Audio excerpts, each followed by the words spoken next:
Hello everybody, I am your host James Diboe from Culturelution, and I'm hosting the show The Discovering, and it's discovering a lot of different things around this world. You know me as a world traveller, visit indigenous peoples, also research African history for more than 20 years, and I'm of Nigerian descent, Ijaw tribe, and also I'm here with a special guest, Ashleigh Nugent, who's been on Big Condo Radio before.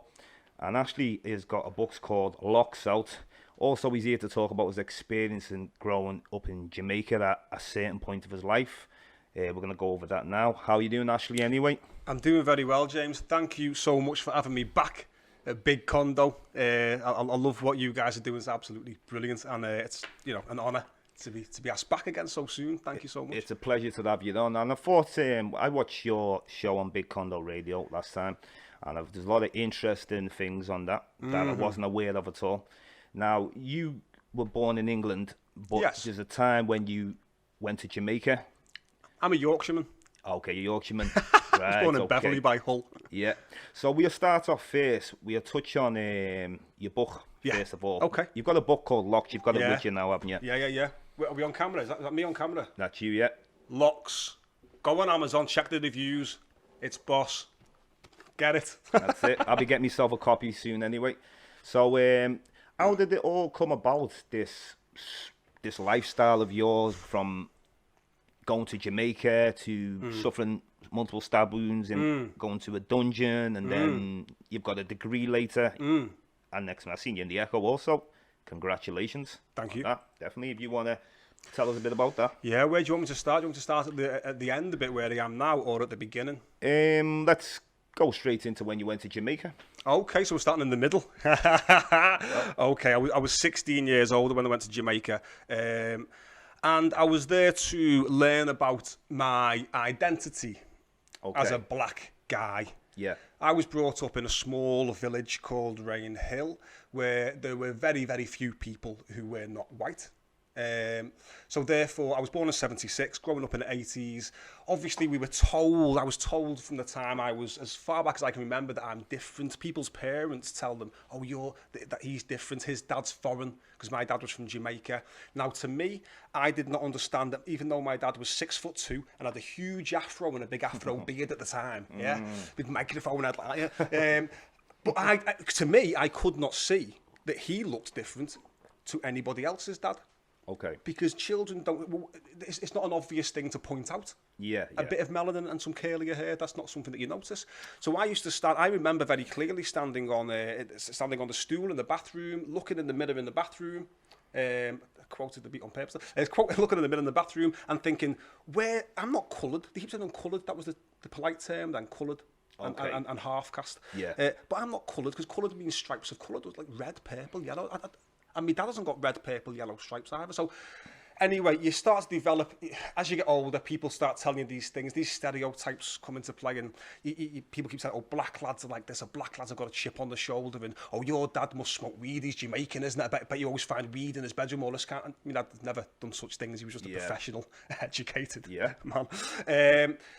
But you start to, this identity is foisted upon you.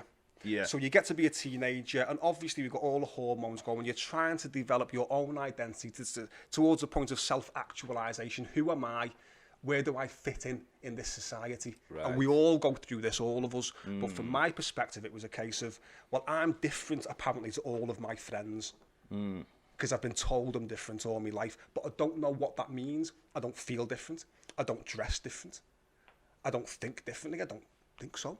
Just a different cultural background. I've started listening to NWA. Yeah. This is now 92, 93. I've started listening to NWA and Tupac and De La Soul, and, Classics. And I've Bob Marley. I've started listening to reggae, and I'm looking at the only black role models that we had then. Yeah. Which were American. That's right. We only had Trevor McDonald in this country as a black male role model. But I didn't watch the news at 10. I was a kid. So I'm looking at the way they dress and thinking, well, should I be into that? Should I dress differently to my friends? Should I? So that's why I'm in Jamaica, to find out, what does this mean? They think I'm different. Okay. So in what way am I different? And in Jamaica, they must be different to them in the same way that I am different to them. So if I go there, I'll learn who I'm supposed to be. Now, if I could answer that a little differently, yeah? Yeah. Last time I was on a show with Chase, and I was explaining about my Trinidad on my mum's side, and I was explaining about my Nigerian on my father's side. Yeah. I say I more gravitate to my Nigerian side. Now, because they come from Africa. Now, this is part of also, you have to understand how with Jamaicans or anyone in the Caribbean or America, anywhere slaves were captured, they weren't slaves, but captured people and taken into slavery. It's all the same story where if you go to Africa, I've been in a good few parts of Africa, Gambia, Kenya, Zanzibar, Madagascar, and Morocco, you know, a few places. So I've got to speak to African people. When I got to Gambia, you see, I worked my way into Africa when I went there. I first started with the north because you don't know when you're younger. You think, well, let me try Morocco first. Okay, easy. Then I wanted to go into West Africa. So I started with Gambia. And the experience when I got to Gambia, you know, because you must have seen the movie Roots. Kunta Kinte when you're younger than back in the day. Back and in the day with the family. So, and the new version. Yeah. So every African I was coming across in Gambia would all saying welcome home. And that feeling when I was getting that warm welcome home, and it was like, this is where it's really at. And don't get me wrong, there's a few places in the Caribbean or America where they might still practice African cultures. Haiti, some parts of Cuba, Indeed. Some parts of Brazil, yes. And there's different places and parts of America. Indeed. Now, that's what I'm trying to embrace, you see. It's the ancient African roots. It's not just like we went through the slave trade, and because, okay, we might not have the shackles on us, but the shackles are still in the brain. Same time, colonialism is just as bad as slavery. I mean, we think slavery is bad, but colonialism is destruction.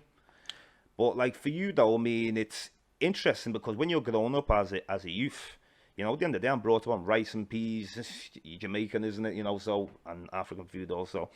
So when you've gone to Jamaica now, how did you end up in the situation? You end up going to a jail and you suffered multiple stab wounds and stuff.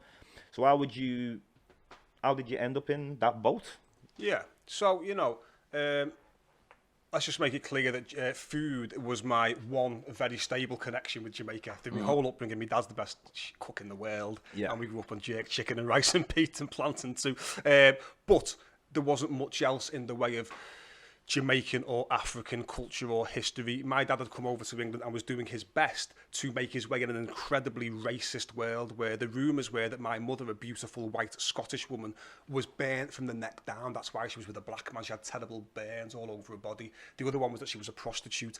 That's why she was with a black man. And in those days, of course, in the likes of the NHS and these institutions, using words like the N-word or indeed sexism towards women, as has all come out with the BBC and that kind of thing, was just commonplace. So my mum and dad were having to put up with that as a beautiful white woman and a black man. So he just, and indeed he wasn't proud at that time. He'll admit himself of being from a maroon village. That was seen as being a poor backwater where people wouldn't understand his upbringing. Okay. So we didn't talk about that stuff when we were growing up much. Now, when I went to Jamaica, I was therefore very naive about Jamaican culture and history. Indeed, naive about the fact that Jamaica was, you know, in some respects, in some parts, a third world country.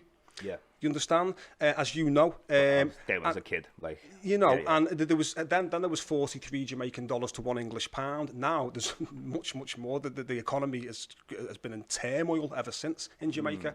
But I didn't realise this. I didn't realise how poor people were out there. So I went out there in all my fancy clothes and my big red Alessi boots and my big baggy pants from St John's Market, you know, and and my nice big mesh top from Trash and Ready on Granby, and you know what I mean, looking crisp. Was that the click suits and in then over that after? Yeah, that was that. Yeah, the like corduroy baggy. Oh, yeah, I used to rock all that. You know the ones, yeah. So I was trying to do the kind of the black identity. Yeah, you understand? And I was naive, and I thought it was that easy.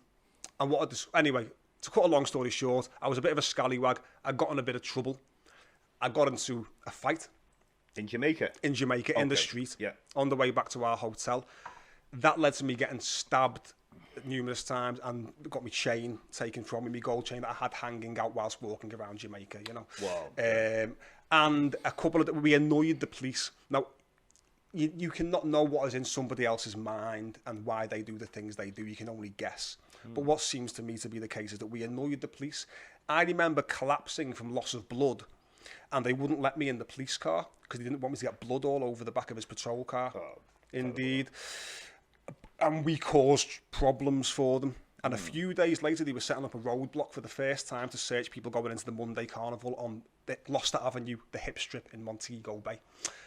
And I was going down there early, and they were searching people. Of course, only young black men. And this is the Jamaican police. People think that this kind of white supremacist racism is only enacted by white people. No, black people enact it on themselves and on each other. Yeah. It's much more nuanced than that. No women were searched, no old people were searched, no white people were searched, young, black, and no tourists, just young, black Jamaican men and me. Yeah. And I hadn't committed much of a crime. I don't know if you want me to say on Big Condo. I don't know how far you want to go with this, but it was a minuscule. It was the kind of thing that you'd be maybe locked up overnight for here, maybe even just let off for. Speak on it if you want. I had a few spliffs in a cigarette box. Okay. In Jamaica. Yeah. Okay, no problem. It's in Jamaica as well. Come on, it's no surprise. People watching this now will be going, is weed illegal in Jamaica? Yes, it was then. It isn't now. It was then. And for that, they managed to get me locked up for a few nights. Because I was 16, they had to take me to family court, which was a few days away, which was on the Thursday. This was now the Monday, so I was locked up till then. And then they decided they had to write a juvenile report on me, send it back to England, have it read, filled in, sent by post. This is 1993. Okay. There was no phone, there was no fax machine in the court. Emails didn't exist. Yeah. This was 93. There's a post-it, get it, and for the period of time that would take, and they guessed maybe that would take 5-6 weeks, I was going to be banged up. Right. And part of that bang up was being put in this underground dungeon in a place called Cops. Sounds like something for a movie, this. Indeed. Wow, yeah. Cops was in Hanover. It was called Place of Safety for Boys. I gather it was like 21s and under, because some of the lads, I had my 17th birthday in Cops. Some of the lads in there were older than me. Some were about my age. There was also younger lads in there. This underground dungeon was smaller than this room. There was about 17 of us in there. There was no running water. The toilets didn't flush. This is underground in a tropical country. The toilets were piled high with feces because I don't know how long they hadn't flushed for. You don't leave 24/7. Some of the lads in there had not left for months. They hadn't. This room. Yeah. It's called the strong room. Oh my God. They'd been in there. One of them told me he'd been in there 2 months. That's 2 months without a change of clothes, without a flushing toilet, without a wash, without decent food, in an underground dungeon in a tropical country. You can imagine the vibe in there. Okay. Must have been dangerous in there. Man. Well, my first day in there, I was knocked out with a big stick over the back of the head.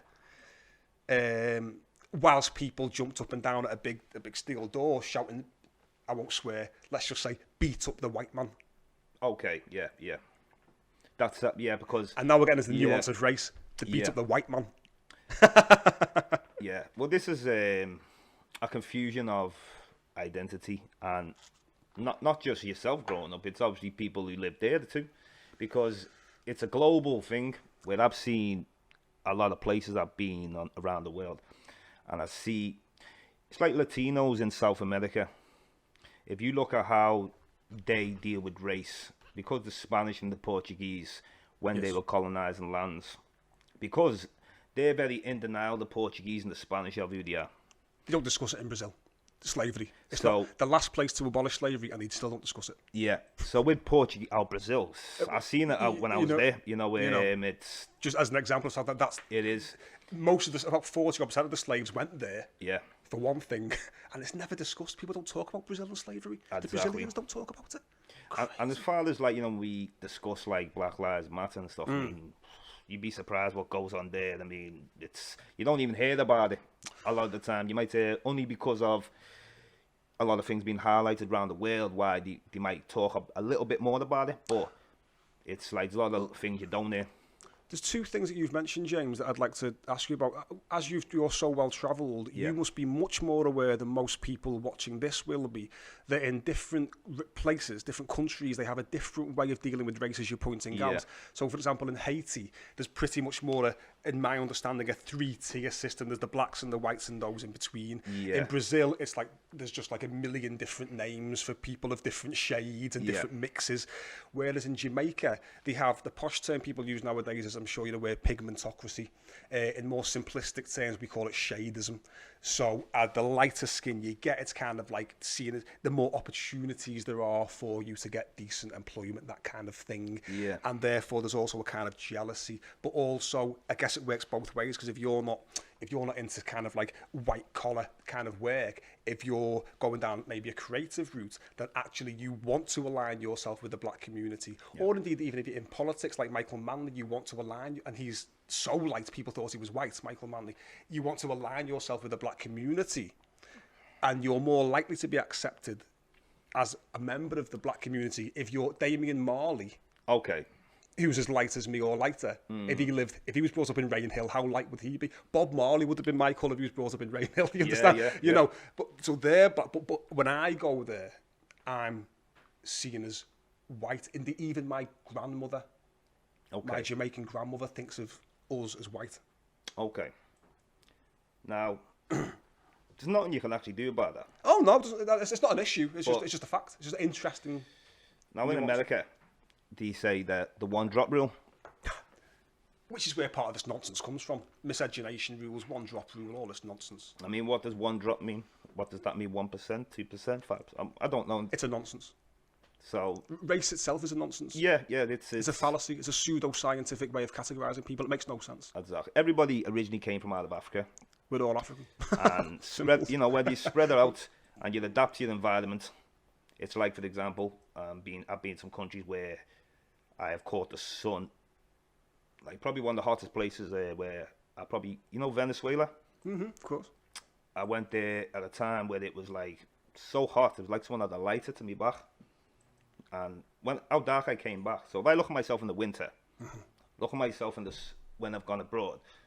So I can believe over thousands of years that people will change from the environments you live in. Of course. If you can just go on holiday for 2 weeks somewhere though, and then come back, you can see, imagine someone thousands of years. And the amount of, pigmentation in the person's skin is a ridiculous way of categorising a human being. It makes no sense whatsoever. It's like even civilizations, like, since like the 1900s, the early 1900s, and all the pseudo-science and all that. Now, a great person called Sheikh Anta Diop, he put all that to rest. When you were saying before about the skulls, Africa not being so clever, Sheikh Anta Diop put that to bed. Yes. Utter nonsense. Yeah, and then we had other people like Dr. Ben Yoshi Ben Yak and then Dr. John Hendrik Clarks. So we've got all these great scholars, and these people don't get the recognition that they deserve. That's why I love to mention the names. I've read about these people for many, many years. These are the grandmasters, these kinds of people. And, a lot of these people, like, wouldn't be speaking on ancient Egypt, ancient Kemet, if it weren't for people like Dr. Ben Yoshi Ben Yak and then John Hendrik Clarks. These are the founders of this kind of work. Well, indeed, the more you read, James, the more you realise not only, how far back African civilizations go. Yeah. So, black pharaohs when the Romans were still ruled by the Etruscans, before Rome even had a city. Oh, the Etruscans were black people? We had black pharaohs before Rome was even a thing, exactly. And that's just one example, because everyone knows Egypt, so we always use that. Meroe and Kush and the Nubians, and it just goes on and on and on, and Great Zanzibar, but there's so many of these ancient civilizations, but also how long black people have been involved in British history, and indeed Cheddar Man, indeed Cheddar Man through to the Romans and the Moorish centurions working on Hadrian's Wall, and indeed the Black Roman Emperor Septimius Severus, who came over to work on Hadrian's Wall. And indeed even in modern history, so going back the past couple of hundred years, the people, for example, in the early 19th century, like the 1820s and such, that were involved in the labour movements, the Chartist movements. The last bunch of people to be publicly decapitated in Britain, one of them, the leader of that gang that was trying to assassinate the cabinet, to overthrow the government and start a revolution, was a black guy. There was, we just, unless you read specific takes on history, unless you're interested. You've got to be interested, You just don't know this stuff. And again, that's not an accusation to white people. Well, black people don't know this stuff either because we all go to the same school. So thank God for people like David Olusoga and stuff who are now in the mainstream, BBC, enlightening people about our history and getting abused on Twitter every day. Yeah. Why are black people always going on about the past? But you know what, though? Isn't that what history is, you know? It's that time within 2020 now. And I think it's time where so much has gone on over the years, and especially this year, it's been a crazy year. And it's time now for people to really respect what's real. The argument has been lost, James. Yeah. The argument is lost. Now, what people don't seem to realise, people always think of the time that they live in as being like the whole of time. They don't realise that you're just living in a specific historical point. And this specific historical point just so happens to be a time when the 7 major European empires and a few other little countries around them, you know, Belgium and like Denmark, have had their day. Every dog has its day. That's right. And what they managed to do, like, just think about it, the biggest empire in the world ever, in the British Empire, also had 6 other empire-building nations right next to it, and all learning off each other and learning from the Muslims and taking ideas for how to travel the globe and how to build the ships and the compasses from the Chinese and all that kind of gunpowder from the Chinese, using all that technology, learning from each other over a 500-year period, have then developed to this point now where, and obviously the kind of coincidence, if you like, that they happen to be going into the Americas. 9 out of 10 of the people in America dropped dead as soon as a Spanish or a Portuguese guy sneezed, not on the battlefield, just because they didn't have any immunity to the common cold and all that kind of stuff.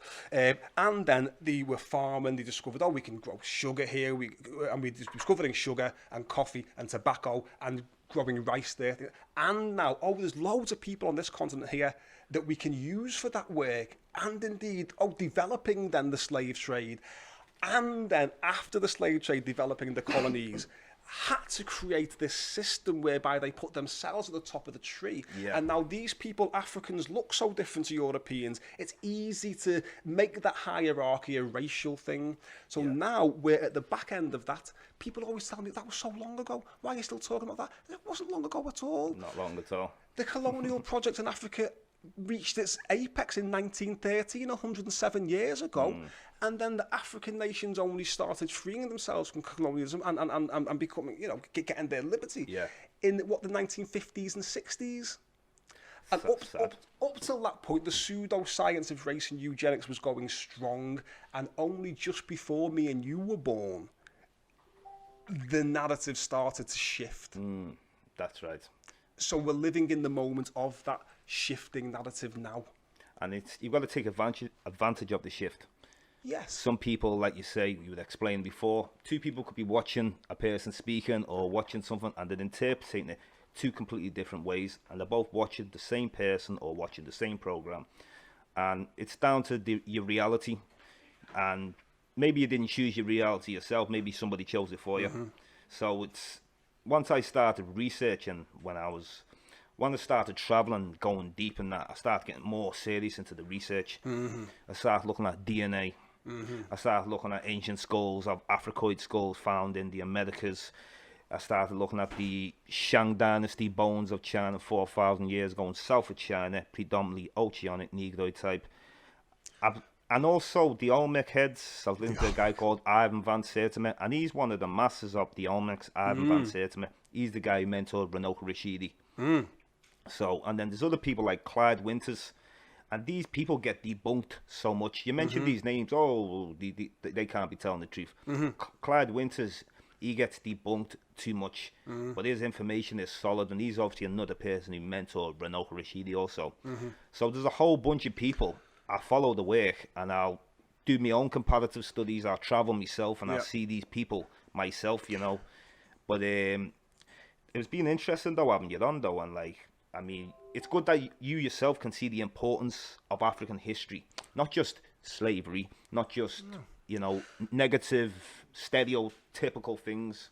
We have to talk about slavery because of the historical point that we are at. It's so relevant we can't ignore it, of course. the way that we see difference between, as if there is some scientific difference between black and white people.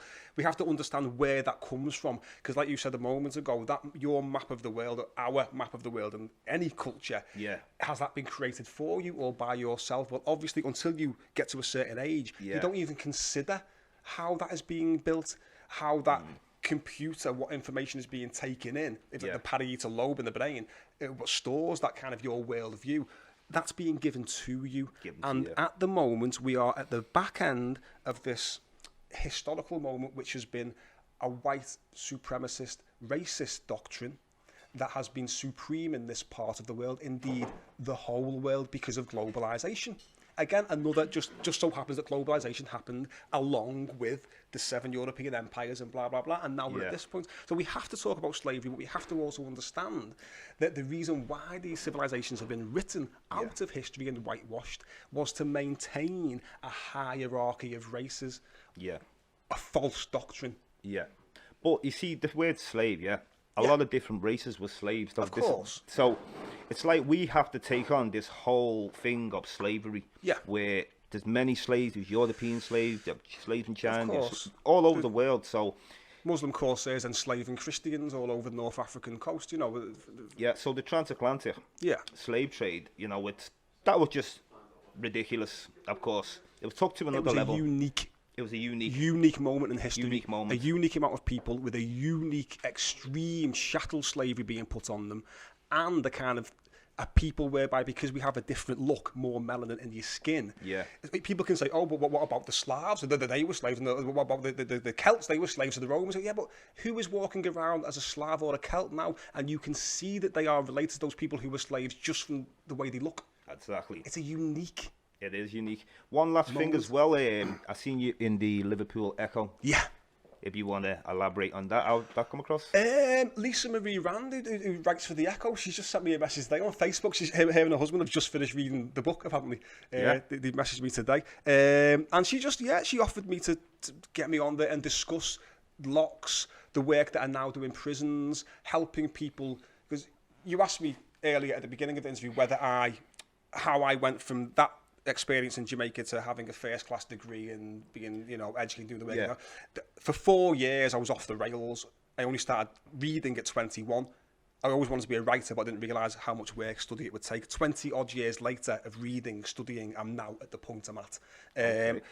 But so we go into prisons and we help people who are having similar issues to what I once had when I was a younger man, to understand how your mind works, what that map of the world is made of, how you filter information and make your own reality. How that then, what you take in to be the reality, creates thought, how that creates feeling, and that creates action. Either what you do or just what your body does. Of course, which then impacts on the external event. So if I'm like, you respond to that, and then I respond to you. And you understand, you build your own reality. And also how to interact well with people, how to communicate clearly, how to understand what you really want out of life, and why you might be doing crazy things to get those things. You maybe just want a bit of respect or a bit of reputation, or to be known as being good at something. And this kind of crime and violence and that kind of thing works in the short term. Even taking drugs works in the short term, but not in the long term. So how are you going to have those needs met in the long term? Right. And also, how are you going to avoid conflict, avoid people that aren't good for your progression, understand your own purpose in the world, and make the most of whatever life throws at you? Right, okay. So that's what we were discussing with Lisa in the Echo. One question, sorry. How long was you in the dungeon for? Was it like just a few days? I was banged up in total for nearly 3 weeks, and then it felt like 3 years. It felt like a lot. But mate, as I say, I was knocked out during that time. I watched 2 people drown during that time. I watched 2 people drown during that time. One of them was the one person in there who was the toughest lad in there, who took me under his wing and looked after me, and then I watched him drown. Unbelievable. It was it's like Bangkok Hilton. It's just a crazy. And then I had to escape the country illegally. The British Embassy did nothing to help me. But the guy who owned our hotel was a consul for the American Embassy, and he didn't like us. But for some reason, the American Embassy, I don't know why, forced him to get me out on bail. Wow. While the British Embassy did nothing, but then they still wanted me in the country. Okay. to go back to court after my flight home, after the date of my flight. So I then had to get out the country. Okay. Away from the hotel, with the person who owned our hotel having signed for my bail and had my passport and flight tickets in his safe. Wow. You know, it's amazing. You know what? Right. Locks, folks. That's it. You know, give that flash of the book anyway, because we've got to wrap it up now without the time and that. But it's been a great discussion today, and I'm happy we've been able to highlight extra things and what I've seen from the last podcast and that. And I think this has been a great conversation. I look forward to it. James, thank you so much for having us. And obviously, you know, it's great listening to yourselves and the likes of Patrick. And I saw the interview you and Patrick did with Chase. And you guys have such a great grip on history and on... We go in. Non-mainstream. Yeah. Well, Patrick, like myself, he just reads. Because we're the type of people where we could watch something for like 5 hours without... Some people, watch 2 minutes of it. So if I watch anything, I have to watch the whole of it. I have to read the whole book. I don't read. So we relate and we talk for hours on the phone when we read the politics and stuff. But what you're doing here and what Chase is doing here with Big Condo is fantastic. So thanks for having us, man. No, it is. And Chase, great interviewer. And, fantastic. Helped me get this show started anyway. And I want to thank you for coming. I'm James Diboe, your host. And we've got the show finishing called Discovering. Because it's about discovering different things around the world and the universe, if it has to be that way. Oh, you want to be glad you didn't get me there. Oh, yeah. We'll talk about... Next time we'll talk about the ancient gods or some... Maybe Engai or whoever, you know. But thank you very much for coming. Thank you so much. I appreciate. Thank you. Bless you.